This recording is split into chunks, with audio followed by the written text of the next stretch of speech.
Assalamualaikum warahmatullahi wabarakatuh. Salam sejahtera untuk kita semua. Pada kesempatan kali ini, kami dari kelompok 1 berkesempatan untuk memaparkan materi dari mata kuliah riset operasional. Saya, Sylvie Nur Oktaviani selaku moderator, dan teman-teman saya sebagai presenter lainnya terdiri dari Della Anatera Fadila, Puput Melati, Feni Utami Putri, dan juga Fiona Ovi Darmawanti. Di kesempatan kali ini, kelompok kami akan membahas tentang penyelesaian awal metode transportasi yang terdiri dari NWC atau North West Corner, LC atau Less Cost, FAM atau Vogel Approximation Method, dan juga penyelesaian akhir metode transportasi yaitu menggunakan metode SS atau Stepping Stone. Metode Northwest Corner atau NWC merupakan metode untuk menyusun tabel awal dengan cara mengalokasikan distribusi barang mulai dari sel yang terletak pada sudut paling kiri atas. Aturannya itu ada 1. Pengisian sel atau kotak dimulai dari ujung kiri atas. 2. Alokasi jumlah maksimum atau terbesar sesuai syarat sehingga layak untuk memenuhi permintaan. Yang ketiga itu bergerak ke kotak sebelah kanan bila masih terdapat suplai yang cukup.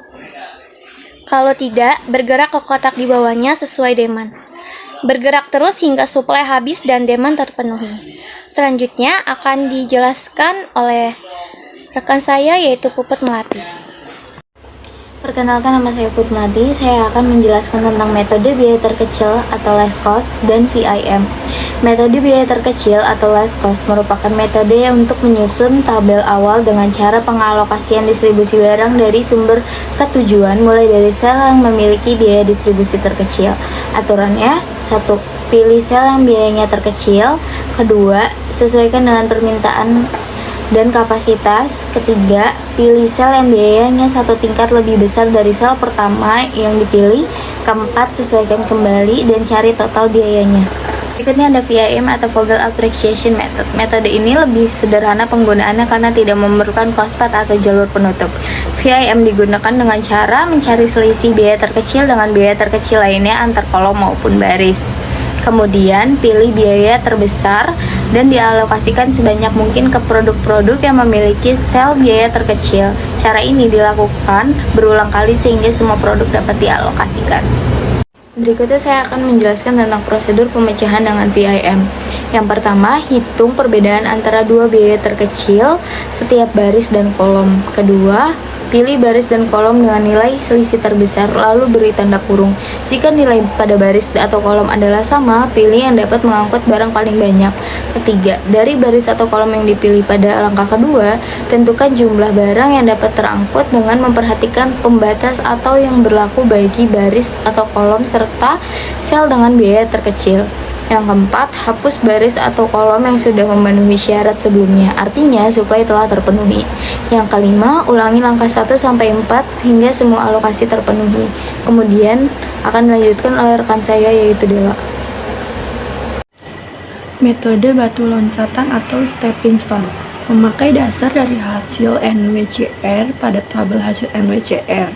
Kotak yang terisi disebut kotak basis. Kotak yang tidak terisi disebut kotak non-basis. Untuk mengetahui harus dihitung nilai ZIJ dikurang CIJ pada kotak bukan basis.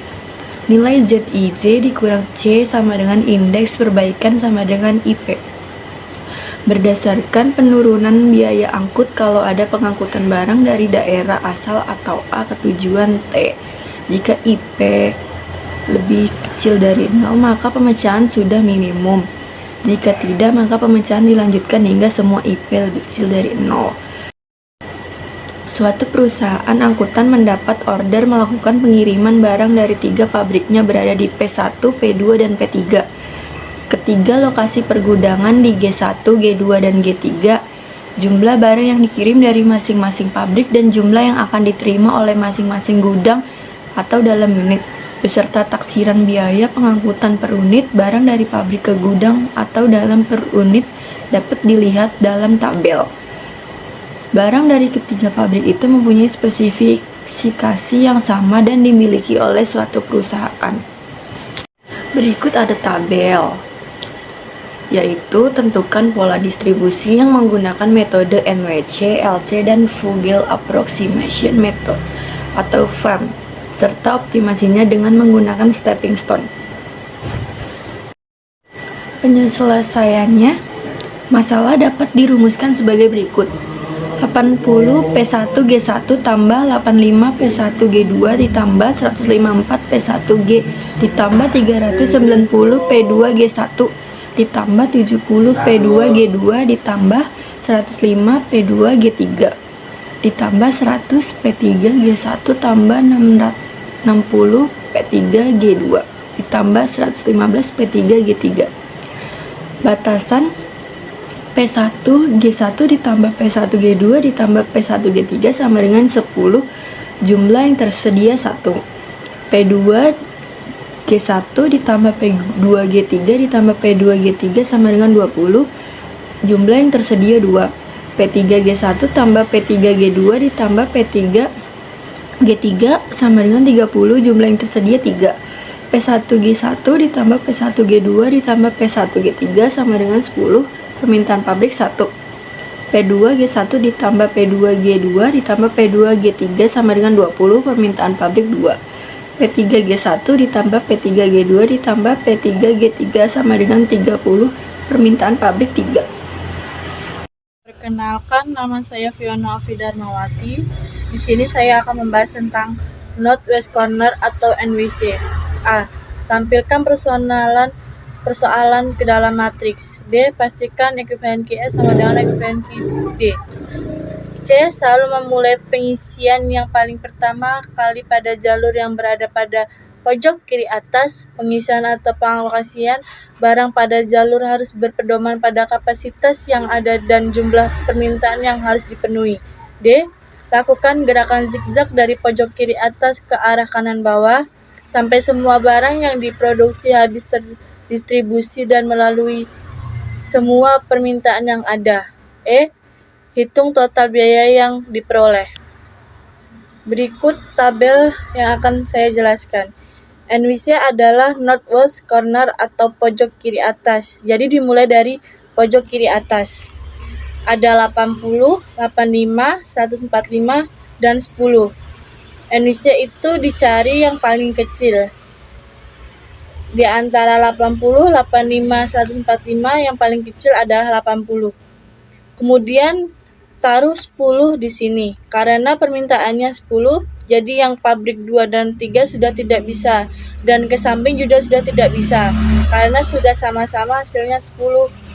Dan yang 20 kita cari lagi yang kecil di 90, 70, 105, dan yang paling kecil adalah 70. Jadi 20 ditaruh di kolom 70 karena di sini permintaannya 28. Kemudian di gedung 3 sudah tidak bisa. Kenapa bisa 22 dan jumlah persediaan 30? Jadi berdasarkan tabel di atas diketahui bahwa biaya transportasi total adalah Z 10 kali 80 ditambah 20 kali 70 ditambah 80 kali 60 ditambah 22 kali 115 dan hasilnya adalah Z sama dengan 5210. Kemudian yang nomor 2 adalah Leas Codes atau LC. A. Tampilkan persoalan di dalam matriks. B. Pastikan ekuivalen QL sama dengan ekuivalen QD. C. Prioritaskan pengisian jalur-jalur yang mempunyai biaya paling murah. D. Hitung total biaya yang diperoleh. Ini tabel yang akan dikerjakan. Kita cari yang paling kecil di antara 80, 85, 145, 90, 70, 105, 160, dan 115. Yang paling kecil adalah 60. Karena permintaannya 28, maka kita taruh 28-nya di 60. Karena untuk memenuhi si 28 ini, di jumlah yang tersedia masih kurang 30. Jadi karena ke bawah sudah tidak bisa, kemudian ditaruh ke samping dan yang gudang 2 sudah dicoret. Dan yang terkecil lagi adalah 80.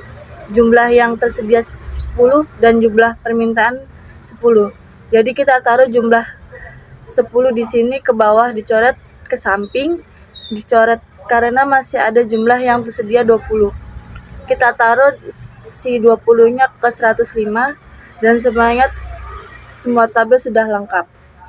Jadi berdasarkan tabel di atas diketahui bahwa biaya transportasi total adalah Z sama dengan 10 kali 80 ditambah 20 kali 105 ditambah 28 kali 60 ditambah 2 kali 115 dan hasilnya Z sama dengan 4.810 dan akan dilanjutkan oleh teman saya bernama Feni.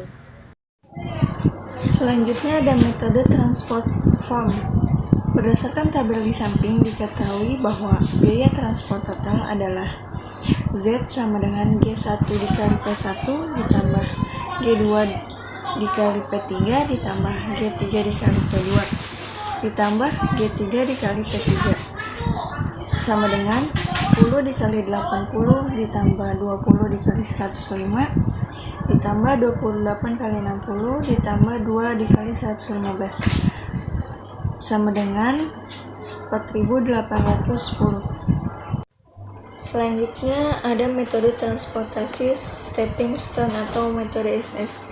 Yang pertama dari kolom P1G2 ke kolom P1G1 ke kolom P3G1 ke kolom P3G2 yang hasilnya sama dengan 85 dikurang 80 ditambah 100 dikurang 60 sama dengan 45. Selanjutnya ke kolom P1G3. Dari kolom P1G3 ke kolom P2G3 ke kolom P2G1 ke kolom P1G1 yang hasilnya sama dengan 145 dikurang 105 ditambah 90 dikurang 80 sama dengan 50. Selanjutnya ke kolom P2G1. Dari kolom P2G1 ke kolom P2G3 ke kolom P3G3 ke kolom P3G1 yang hasilnya sama dengan 90 dikurang 105 ditambah 115 dikurang 100 sama dengan 0. Selanjutnya ke kolom P2G3. Dari kolom P2G3 ke kolom P3G3 ke kolom P3G1 ke kolom P2G1 sama dengan 105 dikurang 115 ditambah 100 dikurang 90 sama dengan 0. Selanjutnya ke kolom P3G1. Dari kolom P3G1 ke kolom P2G1 ke kolom P2G2 ke kolom P3G2 yang hasilnya sama dengan 100 dikurang 90 ditambah 70 dikurang 60 sama dengan 20. Sekian presentasi dari kelompok kami. Kurang lebihnya mohon maaf. Wassalamualaikum warahmatullahi wabarakatuh.